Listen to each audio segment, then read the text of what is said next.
To give you a brief historical overview, the programs at LAU started in the 50s with a fine arts program, and then interior design in the 1980s, graphic design and architecture in the 1990s, and the most recent is the fashion design program, which was launched in 2013.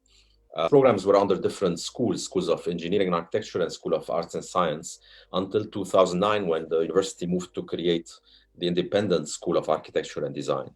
So the school now has these mainly these 5 programs and one master program, which is the Master in Islamic Art.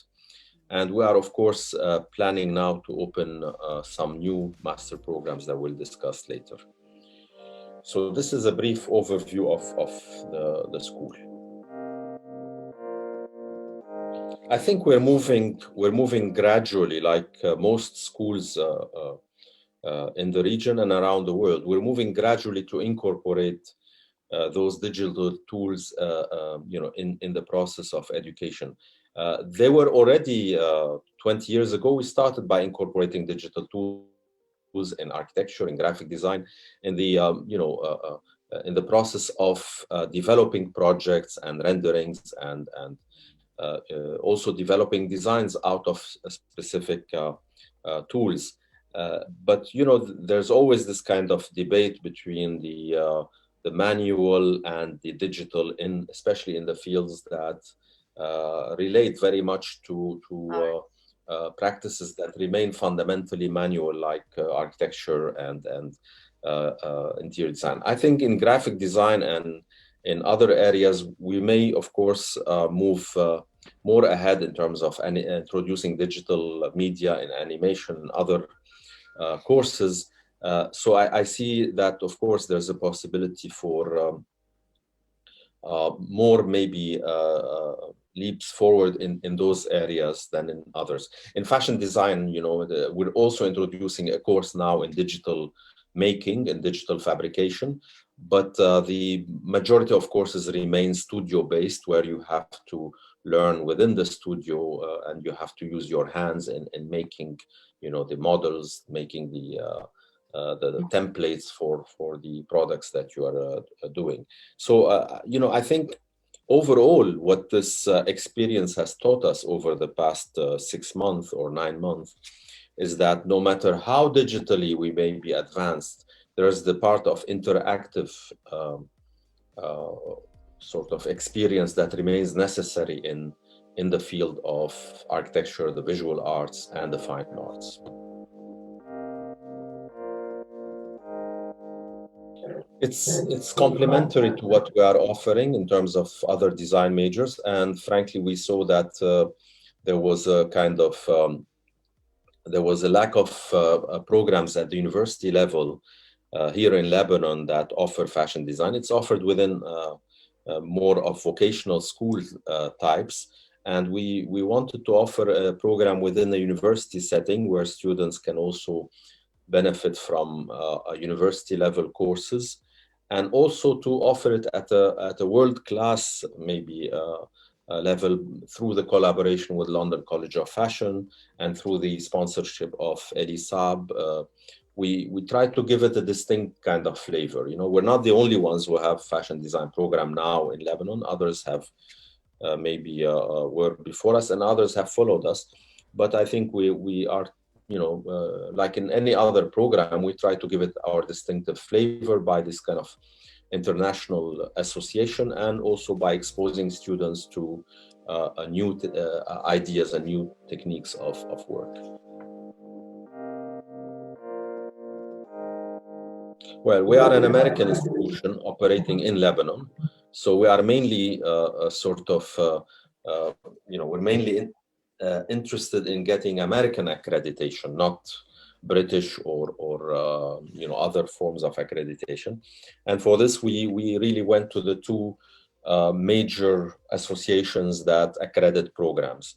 One is called the NAAB, and that accredits architecture only, the architecture program specifically, as a professional degree, of course, which has its own set of requirements and responsibilities and legal responsibilities. And the other is called NASAD, NASAD, which accredits all art and design schools. The same year, after, of course, being engaged in this process for 8 years with NAB and about 6 years with NASAD, at around the same time, luckily, we completed the final visits before the big problems of Corona and others. And we were granted the accreditation by NAAB in July and by NASAD in August of 2020. So very recently, we got all our programs accredited. And that's all what we need for, as far as accreditation. We have to work continuously on accreditation. To keep so accreditation it as well. is not like, in Lebanon, you apply to the Ministry of Education and you get your sort of approval to offer a program, and you're not evaluated again, and maybe it happens once in a lifetime. But for these other accrediting agencies, you have to continuously report the program. Every year you have to send an update on what you're doing, and every 3 or 6 years they can come back and visit you, or they can ask you for all the material to be sent digitally nowadays, so that they can check on the quality of the outcome of student work, and if it's still really satisfactory or not. Okay. And this applies to all programs. So it's like a renewing the accreditation or confirming it again. Exactly. It's continuous self-assessment, continuous self-study. Well, it was an emergency reaction at first. It's like taking a patient to the urgence, and you have to do with what you have at the beginning, but then slowly you deploy a more strategic way of dealing with the problem, and you start to really create procedures. You evaluate how the learning is going, different courses. You give guidelines to faculty and to students about how to improve the outcome, because there's a question of distance and there's a question of no direct contact with the students. So you have to make sure that as much as possible you're really delivering the same content and you have the same kind of interaction as when you are in the classroom. However, I have to say that in the field of design, as you know, and this is everywhere in the world, there's an added level of there's an added problematic, which is that some things really depend on the interaction in this classroom between students as well as between students and faculty. And that part, students are missing. That's why we made an effort this year to at least bring in the first year students into the school on campus, as long as lockdown measures are suspended. If when we have lockdown, they have to stay at home. But whenever the lockdown is temporarily suspended, like in high school and elementary school, we're bringing the students in first year and in critical courses like fashion design. We're bringing them on campus because it simply cannot be done. Not the whole work cannot be done at home. They don't have the material, they don't have the equipment. So some things remain really essential. This is all to tell you that all this myth that we have been told for 20 years now, that in the future, artificial intelligence and digital education is going to replace, this kind of, and campuses will be obsolete, is nonsense. I think this pandemic showed that, campuses are essential. And of course, you cannot call certain so-called schools universities if they are in just in one building somewhere, right? As in Lebanon. It has to have, the campus atmosphere is essential. Yes. For interaction, for meeting people, for socially, running into someone that you may not have run into on the digital, on the web, so it's I think it's essential. However, of course, in some areas we have found that online education can improve the delivery of certain courses. technical or theoretical courses can be delivered online. But this also demands adjustment from the Ministry of Education in Lebanon, because once this pandemic is over, we have to see if the ministry still accepts for courses to be delivered online. Until recently, they did not accept that any program could be delivered online. We've used those platforms, WebEx or Zoom, for studios. We've conducted juries online, where people were able to present their project as you are, as I see your face now. They were presenting, sharing their project, and a panel of 4 jurors, 2 of whom may be in Europe or in the United States, were also participating in the review. So this was one of the advantages, if you want, is to be able to bring people from different parts of the world to participate in reviews of projects without, being present.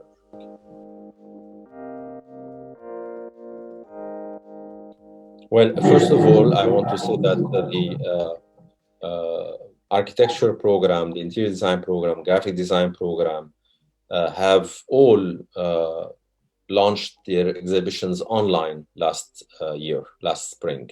So instead of the normal exhibition we hold on campus and invite people to come and watch it, etc., it was done virtually. So you could access it. You could still access it now.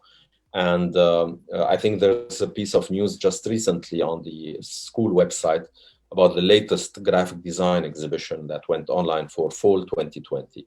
So all of these events are happening online. Now, the fashion show that you mentioned, last year we tried to do it online. The students and the faculty were not really ready for it. It was very short notice. But this year we are looking at the option. If by June we cannot have it on campus in a safe environment, in a way to control the crowd, also the number, the audience, and the number of people, then we're gonna try to do it online as an online fashion show, like some schools did in the United States last year. They were able to move quickly and to have it online rather than in person. Frankly, I think things will be back to normal, if not more. And people are so fed up with lockdowns, with all these cautionary measures they had to take for 1 year now, and maybe for 1.5 years or 2 years, that they're gonna be really hungry for returning to regular social life when this is over or when this is under control. And as far as education goes, which is our business mainly, I think, as I mentioned at the beginning, that most of our programs rely heavily on what you call studio culture and the studio education and the learning inside the studio, which takes place, as I remember it myself, from my own school days. It takes place more, learning from other peers who are working on something and then exchanging ideas and getting feedback late at night, when the faculty in charge is asleep or at home. This is when sometimes, the exchange happens, the positive exchange. So these things will return. There's no way. I think we also came down to appreciate the fact that in-person education has another value, especially in design disciplines. Yeah. You can tell me, maybe in accounting or business or I don't know what, engineering, maybe you could substitute 90% of the program by online courses, but not in architecture and design and art. But it requires more creativity, yeah. And not in medicine. How can you teach medicine without seeing a patient, exactly, and interacting and all that? So there are things that will now, of course, they will benefit from the tools that were developed recently in artificial intelligence and digital media and digital visualization techniques and all that stuff. But in the end, I think we will be back on campus and we will continue to evolve in a gradual way and not just of education.